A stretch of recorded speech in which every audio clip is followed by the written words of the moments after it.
दर्शकवृन्द नमस्कार। हामी धौलागिरी संवादमा जुट्छौँ। दर्शकवृन्द, आजको यो धौलागिरी संवाद विशेष गरेर यति बेला नेपालको राजनीति तातेको छ। आज मात्र प्रधान न्यायाधीश चुलेन्द्र शमशेर जबारालाई महाअभियोग प्रस्ताव दर्ता भएको छ। अब पास हुन के गर्छ? यसले राजनीतिक माहौल तातेको छ। विशेष गरेर बारले लामो समयदेखि गरेको आन्दोलन अब पनि आन्दोलन रहन्छ, तर पहिलाभन्दा अलिक फरक रहन्छ भनेर पनि बारले जानकारी गराइसकेको छ। साँच्चै अबका दिनहरू कस्ता हुन सक्छन्? अब यो महाअभियोग प्रस्ताव पास हुनको लागि के प्रक्रिया पुग्छ, के प्रक्रिया हुँदै अगाडि बढ्छ, हामी यस्तै विषयवस्तुमा कुराकानी गर्ने जमर्को गर्छौँ। आज हामीले हाम्रो स्टुडियोमा आमन्त्रण गरेका छौँ बागलुङको बारको पूर्व अध्यक्ष पनि हुनुहुन्छ, अहिले केन्द्रीय पार्षद हुनुहुन्छ, अधिवक्ता राजु गौतम आज हाम्रो स्टुडियोमा हुन्छ। नमस्ते, धन्यवाद प्रकाश। कसरी हेर्नु भएको छ यो पछाडिको गतिविधिलाई आजसम्म यति बेला आइपुग्दा? प्रधान न्यायाधीश चुलेन्द्र शमशेर जबरा विरुद्धको महाअभियोगको सन्दर्भमा आउँदा यो धेरै पहिला हुनु पर्दथ्यो। अलि ढिलो आयो र विगत 2078 कार्तिक 7-8 गते पश्चात आजको अवस्थासम्म आइपुग्दा न्यायपालिका असाध्यै विवादित, असाध्यै काम नलाग्ने अवस्थामा पुगेको र प्रधान न्यायाधीशको नेतृत्व क्षमता र कार्य सक्षमता र इमान्दारिता र आचरण सबै प्रतिकूल रहिरहेको अवस्थामा नेपाल बार एसोसिएसनले लामो आन्दोलन गरेको हो। यो प्रधान न्यायाधीश चुलेन्द्र शमशेर राणा विरुद्धको व्यक्तिगत लडाईँ थिएन, पद्धति प्रक्रिया र न्यायपालिका स्वतन्त्र न्यायपालिकाको निष्ठा कायम गर्नको लागि गरिएको आन्दोलन थियो। तर यसलाई समयमै सम्बन्धित निकायले अथवा सम्बन्धित अधिकारीहरूले, राजनीतिक दलहरूले यसलाई सम्बोधन गर्न सक्नु भएन। देशको यी खालि संवैधानिक प्रमुखहरू, निकायका प्रमुखलाई र यसका पदाधिकारीहरूलाई हटाउने एउटै मात्रै विकल्प महाअभियोग हो। त्यो महाअभियोग बाहेक अरूबाट उहाँलाई हटाउन सक्ने अवस्था थिएन, या त उहाँले आफ्नो स्वैच्छिक रूपमा आफू विवादितमा आइसकेपछि राजीनामा दिनुपर्ने अवस्था थियो, दिनु भएन। तर आज अकस्मात न कसैले अनुमान गरे भन्दा भिन्न तरिकाले, सोचे भन्दा भिन्न तरिकाले एक किसिमको वास्तवमा समाचारमा आउँदा त्यो सपनै हो कि यो हिजो चाहिँ किन आएन, आज अकस्मात किन आयो भन्ने सन्दर्भबाट मैले पनि अनुभव गरेको छु। तर यो हिजोको समयमा जुन अवस्थामा न्यायपालिका विवादित थियो भयो र चुलेन्द्र शमशेरका जुन फैसला, उहाँका नेतृत्व असक्षमता र अन्य काम कारबाहीले गर्दा जो न्यायपालिकाको साख किरेको छ, त्यो अवस्थामा हिजो प्रश्न उठेर लामो आन्दोलन सुरु भइसके पश्चात र सबैभन्दा ठुलो न्यायपालिकामा प्रधान न्यायाधीशसँग उहाँका अरू 20 जना सहकर्मीहरू कोही पनि बसेर बैठक गर्न असमर्थ, सँगै बसेर इजलासमा फैसला गर्न असमर्थ, संवाद र सहकार्य गर्न असमर्थ र यतिसम्म मात्र होइन, महान्यायाधिवक्ता कार्यालयको उद्घाटन गर्ने क्रममा महान्यायाधिवक्ता कार्यालय त प्रधानमन्त्री मातहतको कार्यालय, महान्यायाधिवक्ताले सम्म प्रधान न्यायाधीशलाई आमन्त्रण नगरिएको यस्तो सुन्ने अवस्थामा पनि प्रधान न्यायाधीशले आफ्नो अडिक छोड्नु भएन, जसले दुर्भाग्यपूर्ण न्यायपालिका विवाद रह्यो। तर हिजै हुनु पर्यो। तर आज समयको भन्नुपर्छ कि माधव नेपाल लगायत 14 जना जुन सांसद अब गैर सांसद हुन् भनेर आजै झन्डै पेशी तोकिएको थियो, तर त्यो स्थगित भयो। यता महाअभियोग लगाउने, उताको चाहिँ पेशी चाहिँ स्थगित हुने के छ? यो संयोग मात्रै हुनसक्छ कि कतै तालमेल पनि हुनसक्छ? मलाई लाग्छ यो विषयमा कुनै संयोग होला जस्तो लाग्दैन। कुनै यो तालमेल अथवा के होइन, यो संयोग मात्रै हो, इत्तेफाक मात्रै हो। किन भन्दाखेरि अहिले प्रधान न्यायाधीशले चाहेर र उहाँले आफ्नो अथवा आफ्नो मातहतका आफ्नो भनेको मान्ने न्यायाधीशहरूमा राखेर कुनै फैसला गराउन सक्ने अवस्था विद्यमान त छैन। हरिकृष्ण कार्की श्रीमानको जुन सिफारिस छ त्यसपछि यसलाई चाहिँ हामी अटोमेसनमा गएर लाने प्रक्रिया त सिस्टमले चल्दैछ, त त्योभन्दा पहिला अहिले गोलापरा प्रथाबाट मुद्दाको सुनवाई भइरहेको छ। यसको अर्थ सर्वोच्च हातमा रहेका प्रधान न्यायाधीश र न्यायाधीश सबैले कुन कुन मुद्दा हेर्ने भनेर अहिले प्रधान न्यायाधीशले कसलाई दिने भनेर छनौट गर्न पाउनुहुन्न। अब सबै व्यक्तिले आफूले पहिला त त्यसमा कुन कुन न्यायाधीशहरू बसेर भनेर पहिला गोला तानेर कोसँग इजलास बस्छ थाहा छैन।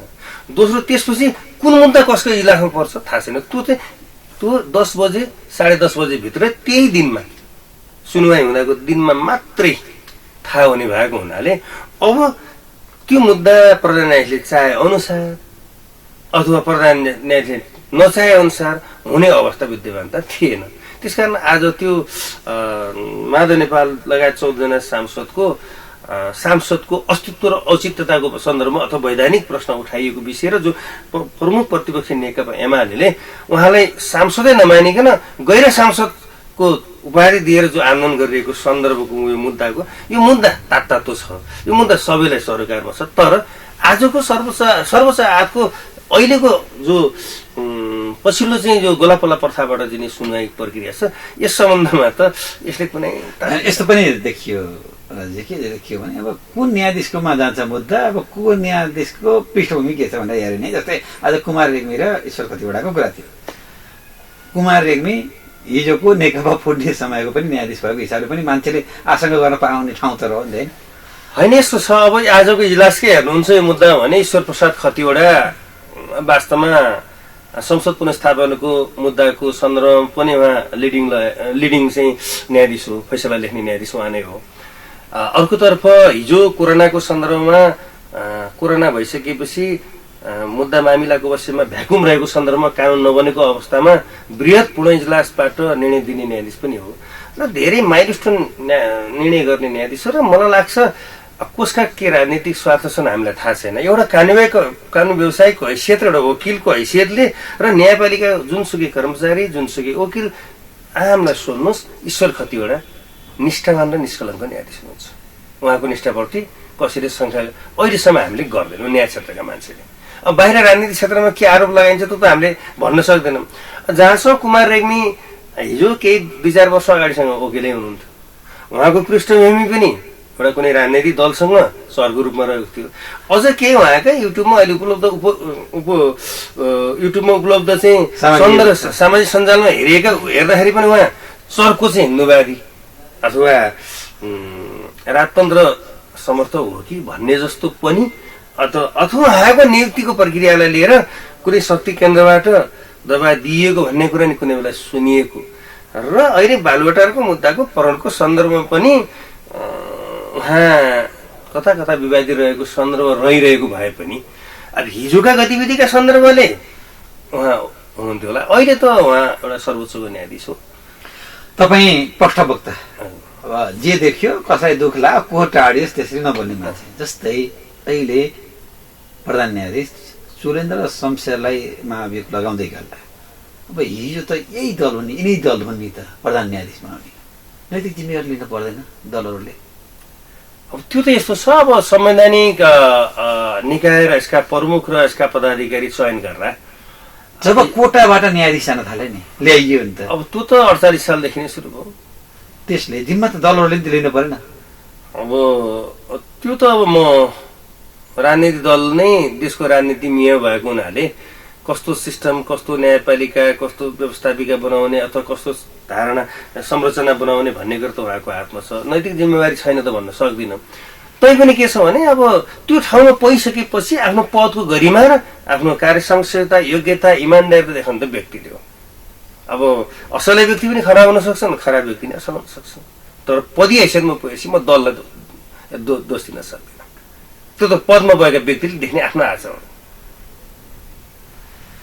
यो तपाईँहरूको विशेष बारमा पनि तपाईँ हुनुहुन्छ, केन्द्रीय पार्षद पनि हुनुहुन्छ, पूर्व अध्यक्ष पनि बागलुङ हुनुहुन्छ। साँच्चै समस्या चोरेन्द्र शमशेर हो कि चोरेन्द्र शमशेर प्रवृत्तिको समस्या हो? अहिले त मैले यही भनेको छु। अस्ति केही छलफल पनि भयो हाम्रो साथीहरू बिचमा।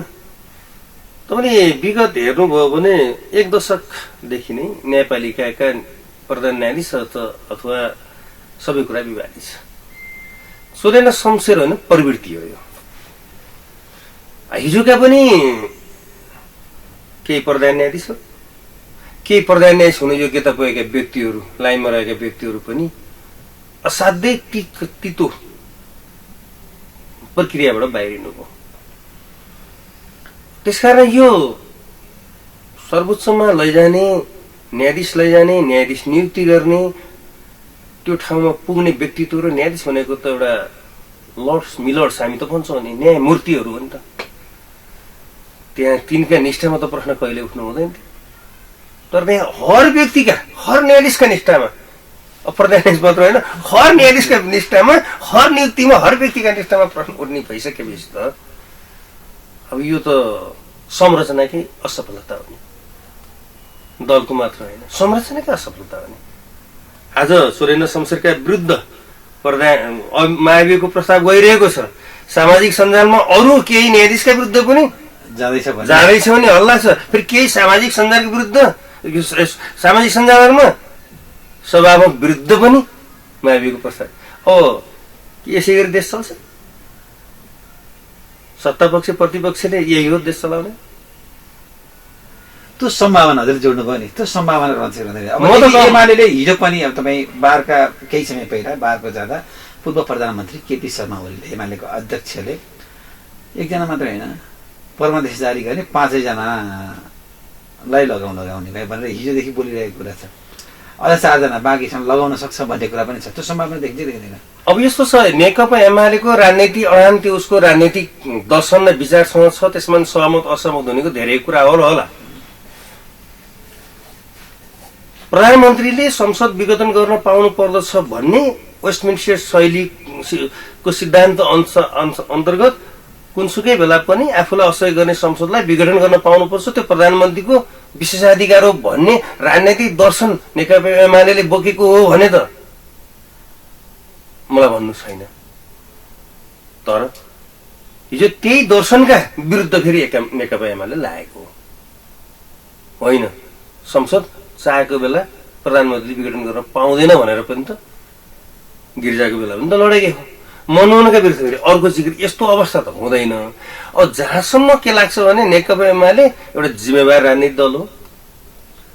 अब हिजो कुनै काकताली, कुनै सन्दर्भ, आन्तरिक पार्टीको समस्याले गर्दा सरकारबाट बाहिरिन गएको भए पनि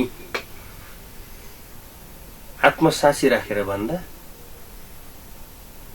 केही वर्ष, 1-2 चुनाव नेकपा एमाले र नेपाली कांग्रेसको विकल्पमा अर्को कुनै शक्ति आएर देशमा शासन गर्न सक्ने अवस्था व्यक्ति देखिँदैन। त्यो जिम्मेवार दलले अब प्रधान न्यायाधीश सुरेन्द्र शमशेरलाई महाभियोग ल्याइदियो अर्को सत्ता पक्षले भनेर बाँकी सर्वोच्च अदालतका अहिलेकै कामु प्रधान न्यायाधीश हुनुभयो कुमार कार्की, ईश्वर खतिवडा लगायतका जो सक्षम न्यायाधीशहरू हुनुहुन्छ, जो निष्कलङ्क न्यायाधीशहरू हुनुहुन्छ, कुनै फैसलामा चित्त बुझेन भनेर त्यति इस्युमा त्यो एउटै फैसलाको विषयमा फेरि महाभियोग ल्याउला भन्ने कुरा त म प्रतिशतमा भन्नुहुन्छ 1% पनि विश्वास गर्दिनँ, ल्याउँदैन। सभामुखको विरुद्धमा के छ सम्भावना देख्नुहुन्छ? सभामुखको विरुद्ध, सभामुखको एउटा राजनैतिक व्यक्तित्व हो, हिजो कुनै पार्टीको दलको नेता हो। न्यायाधीशहरू त्यस्तो दलीय भूमिका र दलीय पक्षकारिता न्यायाधीशबाट हुँदैन अदालतबाट। कानुनले जे व्याख्या देख्नुभयो उहाँको नजरमा देखियो, त्यसलाई सबैले मान्नुपर्छ, संविधानले बाध्य छौँ हामी। तर सभामुखको विरुद्धमा आउने सन्दर्भमा के छ भने कतिपय अवस्थामा सभामुखका हिजोका संवैधानिक परिषदका सदस्यका हैसियतले गर्ने भूमिकाहरू अथवा चाहिँ यही हो तपाईँले भने जस्तै माधव नेपाल लगायत 14 जना सांसदका विषयमा उहाँले तर्केका विषयहरू तटस्थताको रूपमा उहाँले काम गरेको नदेखिएको हुनाले अब माधव नेपाल लगायत 14 जना सांसद रहनुहुने त उहाँ निर्णय गर्ने अधिकार त थियो। तर त्यो भागाभाग लुकालुक गर्नु पर्दैन थियो सभामुखले। त्योले गर्दाखेरि सभामुखको भूमिकाप्रति प्रतिपक्षको असाध्यै हिजोदेखि नै असहमति रहिरहेको विषयमा कार्यसक्षमता र निष्ठाको विषय उठाएर आउने विषय म त आउन सक्दछ, ल्याउन सक्दछ। अर्को कुरा राजुजी के देखियो भने अब महाभियोग दर्ता भएको छ, यो पास गर्नको लागि 2/3 चाहिन्छ। त्यो उन्मुख मलाई लाग्छ हजुरले पनि भन्नु सङ्ख्याको हिसाबले एमाले सहयोग नगर्ने भने त्यो देखिँदा पनि देखिँदैन। अबको प्रोसेस अब के हुन्छ? अब यस्तो छ अब माविको प्रशिक्षण सम्बन्धमा संविधानको धारा 106 का उपधाराहरू विभिन्न उपधाराहरूमा व्यवस्था गरिएको छ। आज सम्माननीय प्रधान न्यायाधीश उप 21वटा आरोपहरू लगाइएका छन्। आरोपहरूमा खासतः 21वटा भने पनि केही 4-5वटा आरोपहरू मात्र उहाँका लागि गम्भीर आरोप छन्। जस्तो एउटा रञ्जन कोइरालाको मुद्दाको विषयमा उहाँले गरेको निर्णय कार्य असक्षमतै हो। केही आफन्तहरू बिचौलियासँग सङ्गत आफूले चाहिँ न्यायको नेतृत्व गरेर आफ्नो सहकर्मी साथीहरूलाई चाहिँ हिँड्न नसकेको र न्यायपालिकाको विसङ्गति विकृति र भ्रष्टाचार घटाउन नसकेको र त्यसलाई प्रोत्साहन गरेको लगायतकै 5-7वटा आरोपहरू मुख्यतः छन्। अब आरोप त आए साँच्चै भन्दा प्रधान न्यायाधीशको पद असाध्यै गरिमामय पद हो। त्यो पदमा रहने मान्छे असाध्यै निष्ठावान हुनुपर्छ र सामान्यतः 1-2 मात्र प्रश्न उठ्यो भने पनि नैतिकताको आधारमा उहाँ हिँडिदिएको भए आज मुलुकले यो बेहोर्न पर्दैन थियो। तर उहाँ अडिग रहनुभयो। अब यसको प्रक्रिया के छ भन्दाखेरि पहिलो कुरो त अहिले यो 25 जना भनेपछि 68 जना, अहिले 271 जना छन् भने 68 जना सांसदहरूले कसैका उप पनि संवैधानिक राष्ट्रपति उपराष्ट्रपति संविधान निकायका अध्यक्ष पदाधिकारीले कसैका उप पनि उहाँले 68 जना सांसदले प्रस्ताव गर्न सक्नुहुन्छ।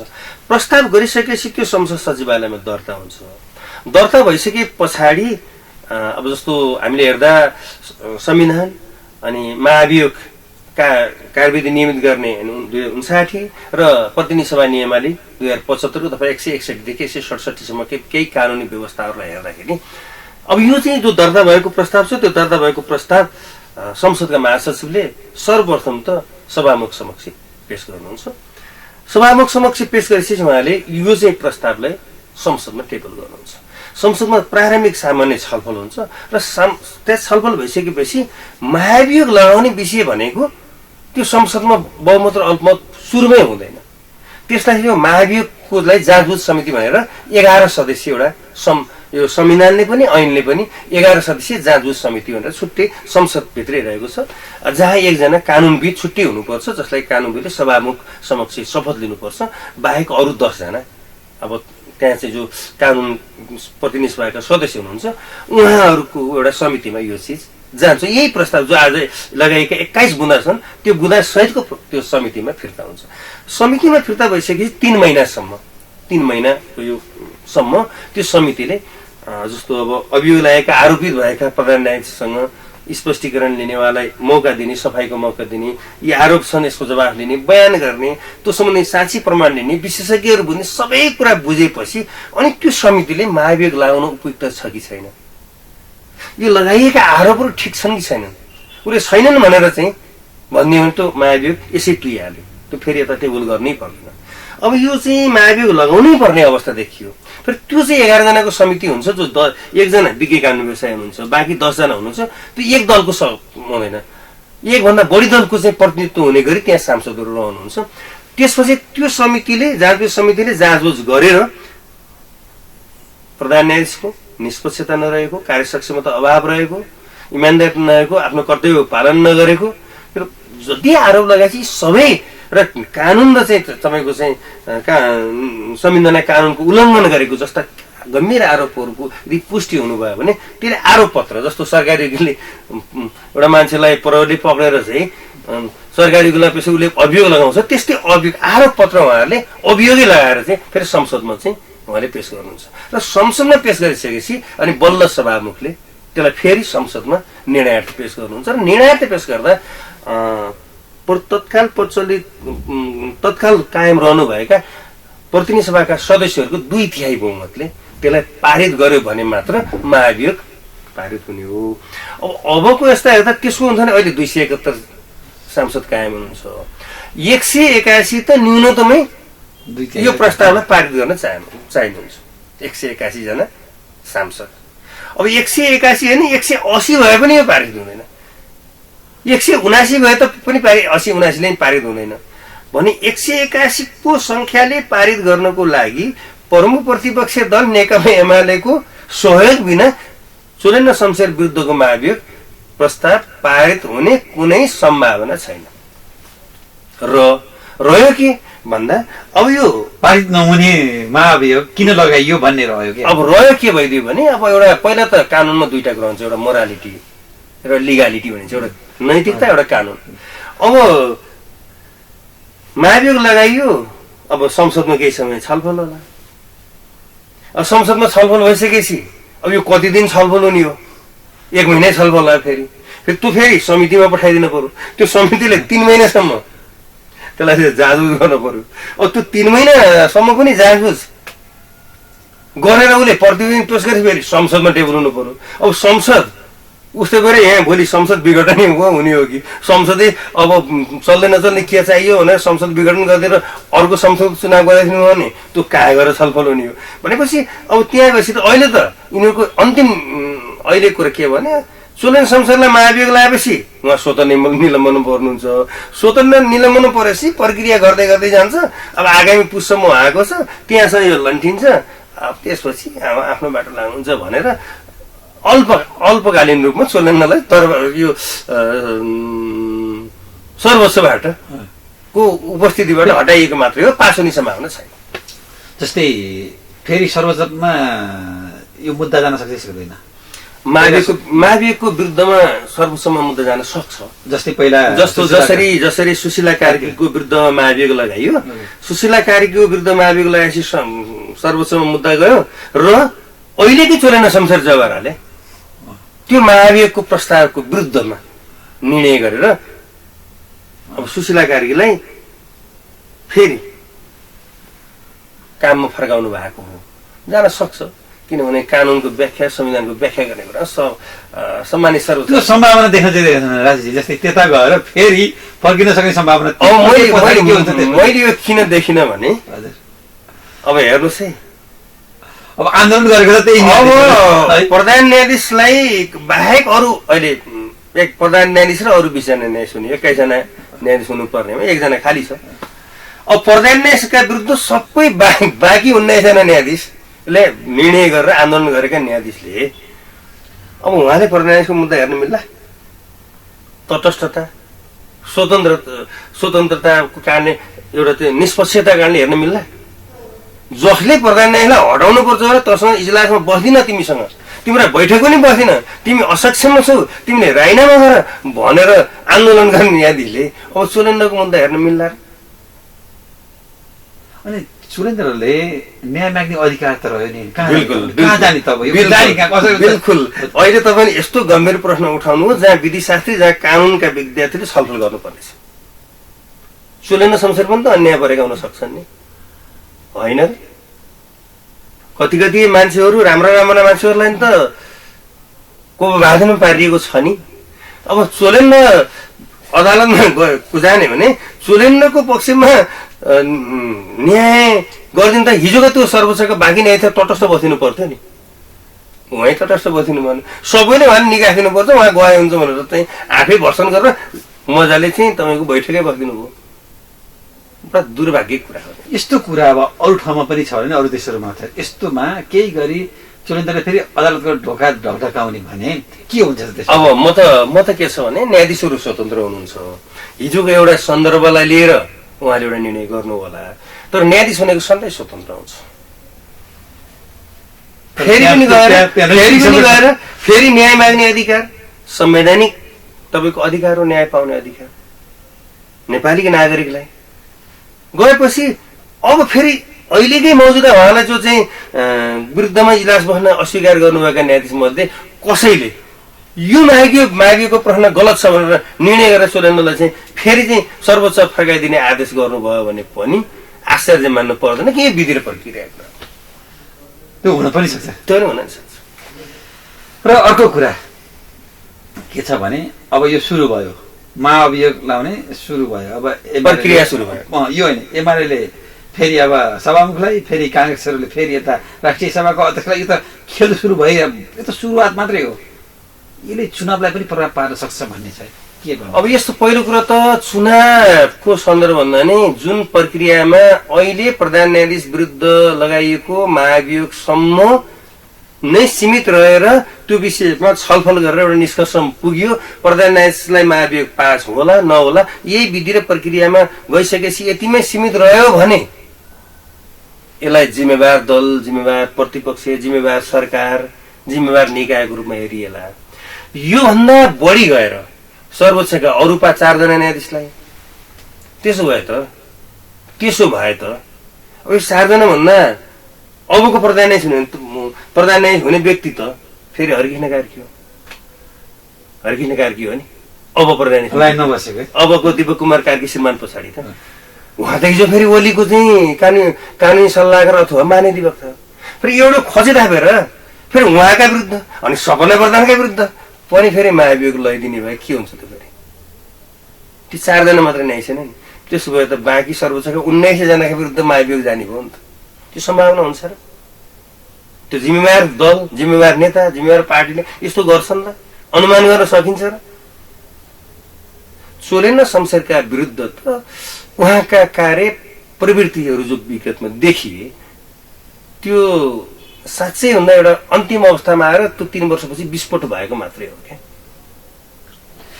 अब हजुरले ठ्याक्कै भने हाम्रो आँखाबाट त देखिन्छ, तर कतिपय अहिले हामीले सञ्चार माध्यम माथिल्ला भनौँ विशेष र मूलधारका मिडियाहरूमा हेर्ने भने पनि विशेष गरेर चोलेन्द्र शमशेरलाई महाभियोग लगाउँदा देउबा, माधव नेपाल र प्रचण्डले माधव नेपाल र प्रचण्डको चाहना अनुसार चोलेन्द्र शमशेरलाई महाभियोग लगाइयो। अब एमसीसी 4 गते 2 गते भने त्यो सारी 4 गते अनुमोदन हुँदैछ भनेपछि न्यायाधीशलाई पनि एमसीसँग जोडेर भयो भन्ने समाचार पनि आज। खै त्यो त अब गर्दा फेरि राजनीति हजुरले भन्नु नि सजिलैसँग चुनाव हामीले आकलन गरे जस्तो त्यो त राजनीति जान्छ होइन। यस्तो छ, पहिलो कुरा त के छ भन्दाखेरि अब एमसीसी को मा त म छुट्टै रिजर्भेसनमा छु, म एमसीसी को पक्षको मान्छे हो।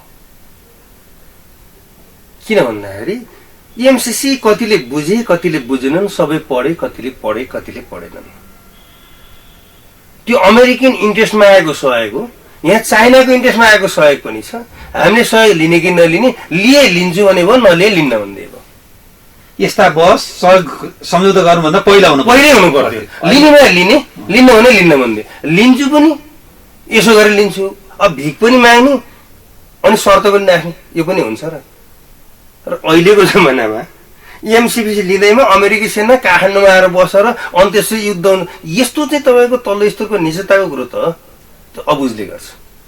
एमसीसी अमेरिकी चाहनामा, अमेरिकी राजनीति प्रणाली, अमेरिकी विचार, अमेरिकन सङ्गठनको उसका मातहत सङ्गठनको एउटा इन्ट्रेस्टमा आएको हो, जसले नेपाललाई आफ्नो कब्जामा सानै रकम दिएर पनि अन्तर्राष्ट्रिय जगतमा नेपाललाई आफ्नो प्रभावमा पार्न खोजेको हो। चाइनाले बिआरआई लागू गरेर त्यसलाई अमेरिकालाई को शरणमा जान नदिएको मात्र, यति लडी नभए अहिलेको टकराव त्यति हो नि।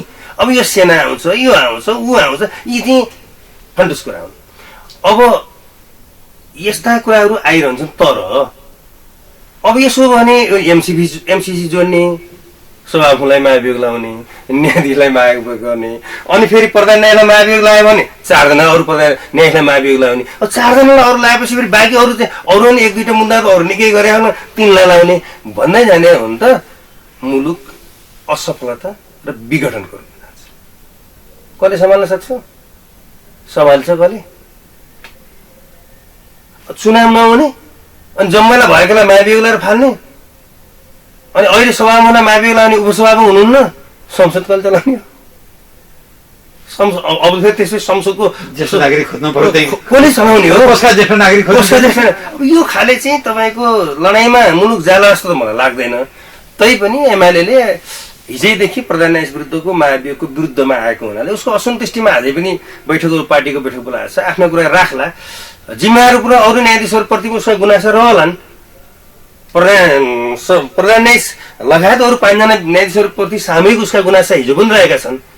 र फेरि अब संसदका चाहिँ सभामुखको विरुद्ध गुनासा त्यसलाई उसले राजनीतिक रूपमा परखला गर्छ, तर कानुनी रूपमै अब यो मुलुक विघटन हुने गरी प्रतिपक्ष आउला जिम्मेवार पार्टी, म त आशा गर्दिनँ। अर्को कुरा विशेष गरेर बारलाई पनि आरोप लगाउने, एउटा पार्टीको इन्ट्रेस्टमा काम गर्छ बारले पनि अनावश्यक राजनीति गर्छ भन्ने छ, के भन्नुहुन्छ? 100 सहमत छु। वकिल दलका छन्, न्यायाधीश दलका छन्, कर्मचारी दलका छन्, यति त यति हाम्रा यहाँ वरिपरि काम गर्ने केही एनजिओ दलका छन्, शिक्षक दलका छन्। त म कहिले कहिले त म भन्छु कि हामी वकिल हौँ कि हामी कानुन विज्ञ हौँ कि कुनै पार्टीका हनुमान हौँ। दुःख लाग्छ। बाहर पार्टीको असाध्यै छत्रछाया भित्र रहेको छ, त्यो दुःखद कुरो हो। तर बारका सदस्यहरू त्यो संगठन रहेको छ अहिलेसम्म हेर्नुहोस् है, तर त्यसका सदस्यहरू सबै त्यसका दास चाहिँ छैन, तोड्छन्। त्यो देखिन्छ कता कता देखिन्छ। अहिले पनि हेर्नु न बारको मुभमेन्टमा प्रधान न्यायाधीशका विरुद्ध हिजो काङ्ग्रेस पनि बोलेको होइन, माओवादी नि बोलेको होइन, एमाले नि बोलेको होइन, अझ भजावटै गरेका हुन् यिनले सबैले। यति मात्र होइन, नेकपा भन्ने एउटा विप्लव भन्ने नेकपाले पनि म्याग्दीमा आउँदै विप्लवले पनि प्रधान न्यायाधीशको बचावट गरेर भाषण गर्नुभएको हजुरकै। अब नेकपा एमाले काङ्ग्रेस माओवादी अझ तपाईँको डाक्टर बाबुराम भट्टराईको पार्टी माधव नेपालको समाजवादी विप्लव माओवादीले समेत बचावट गरेका होइनन् र? विप्लव समूहले यहीँ आएर म्याग्दीमा विप्लवले महाधिवेशन ल्याउनु, त्यति मात्र हो र? थोरै आशा अहिले निष्ठाको आशा गरिएको थियो नि राष्ट्रिय जनमोर्चा चित्रबहादुर, उहाँले पनि उहाँको पार्टीले पनि। परिस्थिति यस्तो हो नि। साँच्चै अब जुन दृष्टिकोणमा हिजो जुन चाम थियो नि न्याय क्षेत्रमा अहिले घट्या हो, घट्या छ। मान्छेलाई जस्तै मैले कहाँ जाने त सबैभन्दा त्यो भन्दा नि अहिले न्याय माग्न जाने ठाउँमा मान्छेको त्यो भन्दा नि एउटा न्यायपालिका मात्र मुलुकमै जब प्रविधिको विकास भयो, तपाईँ एउटा सर्वे गर्नु होला, अहिलेको 20-25 वर्षको उमेरको व्यक्तिलाई राजनीतिसँग चासो छैन, मतलब सरोकार छैन। यिनीहरूको ग्लोबल भिजन छ। वास्तवमा भन्यो भने हाम्रा जो विद्यार्थीहरू छन्, मैले नि पढाउँछु, मेरा स्टुडेन्टहरू छन् जो कलेजमा पढ्छन्, त्यही ग्लोबल भिजनमा राख्छन्, हामी यत्रो भिजनमा राख्छौँ। हेर्नुहोस् है, म भन्दा मेरा विद्यार्थीहरू ग्लोबल भिजनमा छन् है। त्यसो भएको हुनाले राजनीति त असाध्यै साङ्ग्रो तरिकाले पार्टीहरूले चलाए, तर आम जनता त्योभन्दा अगाडि बढिसकेको छ। मलाई लाग्छ अब पार्टीले कसैलाई उम्मेदवारी दिएका हिसाबमा उसले जित्ला होइन, अब व्यक्तिगत दक्षता र क्षमता, स्किल एन्ड क्यापासिटी नभएको व्यक्ति त अब राजनीति नेतृत्वमा आउला भन्ने कुरा भने विश्वास गर्दिनँ। अहिलेकै हेर्नुहुन्छ नेपाली काङ्ग्रेसको चुनावमा जो पुस्तान्तरणको लागि जो प्रयास सुरु भएको छ, त्यसले चाहिँ राजनीतिमा के आशा गर्न सकिन्छ हेर्नुहोस् केही समयमा। तर अब यो पुरानो विरासत खाएको पुस्ता छ नि, 5-10 वर्ष, धेरैमा 10 वर्ष नभन्दा 5-7 वर्ष त नयाँ फड्को देखिँदैन। त्यो फड्को नहुने बेलासम्म यो सुधार हुन्छ कि हुँदैन के देख्नुभयो? त्यो फड्को हुनै पर्छ। हजुरले भने जस्तै जुन मानसिकता छ नि पुरानो मानस, मैले के भन्छु, फेरिएपछि मात्र यी क्षेत्र सुधार हुन्छ जस्तो लाग्छ। मलाई अवस्था सुधार हुने मलाई के लाग्छ भने आज ओली, शेरबहादुर देउबा, माधव नेपाल, प्रचण्ड, बाबुराम भट्टराई यी पार्टी फरक भएका मान्छे हुन्, विचार एउटै भएका मान्छे हुन्। यिनका बीचमा कुनै तात्विक रूपमा कुनै फरक होला छ जस्तो देखिन्न। तर त्यही हेर्नु न, गगन कुमार थापा, विश्वप्रकाश शर्मा हिजैदेखि प्रधान न्यायाधीशको विरुद्ध उहाँले बोलिरहनु भएको छ। धनराज गुरुङहरू कङ्ग्रेसमा, एमालेमा त खै अझै पनि केही सबसर्भेन्ट पिम प्रवृत्ति देखिएको छ, केहीले बोले पनि खोलेर आउन सकेन। तर आयो त केले हो नि, पुस्तान्तरण गरेर नेतृत्वलाई हस्तान्तरण गर्ने। तर हुन्छ आशावादी हो, किनभने त मुलुक त अब नयाँ पुस्ताले नसम्हालेसम्म, हामीले नगरेसम्म, ओकालत हामीले नजानेसम्म, हामी जस्तै चाहिँ पढेका अहिले हेर्नुहोस् न्यायपालिकामा जानुहोस्, न्यायाधीशहरू माथि हुनुहुन्छ, तर तल बस्ने अफिसरहरू एलएलएम गरेका छन्, पिएचडी गरेका छन्, श्रद्धायुक्त असाध्यै कानुनका तर्कहरू त्यो फाँटमा पो हुन्छ त भने कहाँ इजलासको कुरा हाल्नु छ तपाईँ? फाँटमा आएका कर्मचारीहरूसँग दक्ष कर्मचारी आउनु भएको छ। मुलुकमा प्रविधिको विकास सहित शैक्षिक अथवा चाहिँ यसको क्षमता व्यावसायिक विकास पनि भएको छ। आशा त गर्नु पर्यो। आशा गरौँ। आगामी दिन कस्तो देख्नुहुन्छ साँच्चै अबका दिनहरू? दिन त राम्रै छन्, हुन्छन्, नराम्रो दिन त कहिले नै आउँदैन। किनभने अब निरङ्कुशताको परिकल्पना हामी गर्नै सक्दैनौँ। यी दलहरूको टकराव छ नि, यसले अप्ठ्यारोमा पार्ने हो कि? अब यो त अल्पकालीन लडाइँ हो। हेर्नुहोस्, राजनीतिमा स्वार्थको बाजिएको स्वार्थको इन्ट्रेस्टको लडाइँ हुन्छ, इन्ट्रेस्ट मिल्छ नि, गर्छन् कुरो छ, त्यसले मुलुकलाई असर गर्नु हुँदैन भन्ने मात्रै कुरा हो। हिजो नेकपा एमाले प्रचण्ड अथवा सबै अहिलेको समाजवादी समेत समाहित भएका दलहरू शासनमा थिए, आज हटियो, फेरि यतातिर सरेर आएका छन्, शेरबहादुरका नेतृत्व भएका छन्। आम रूपमा नेतृत्व यही हो। यो अब यो केही 2-4 वर्ष 5 वर्षलाई हामीले जान्ने बेलादेखि हामी बुढो हुने इधर उधर उतापाटी यतापाटी भएर शासन रहनु सक्ने छन्। कुरा त प्रवृत्तिसँग हो नि, मुलुकको अग्रामी निकासमा त। अब आवधिक निर्वाचनको विषयमा प्रश्न गर्न मिल्छ कुनै पनि प्रजातान्त्रिक देशमा? 5 वर्ष पछाडि 5 वर्षको पदावधि भएको कार्यकाल सकिएपछि 5 वर्ष 1 दिन हुँदाका दिनमा त्यो सकियो नि त। त्यसो भए त कर्मचारी 58 वर्ष लाएर 58 वर्ष पुरा हुँदाखेरि किन निक्लनु पर्यो भोलि? न्यायाधीश 65 वर्ष, सर्वोच्च न्यायाधीश 65 वर्ष 66 हुँदाको दिन किन निक्लनु पर्यो? ननिक्ले भयो त। त्यसो भए त यस्ता विषयमा चाहिँ त मलाई लाग्छ जिम्मेवार होला। चुनाव घोषणा भइसकेको छ, चुनाव हुन्छ, चुनाव अब हुन्छ, निष्पक्ष नै होला हामी आशा गरौँ। तर मुलुकले अगाडि किन संरचना छ, स्ट्रक्चर छ, देश छ नि त। कस्ता लडाइँ आए, कस्ता क्रान्ति भए, कस्ता परिवर्तन भए।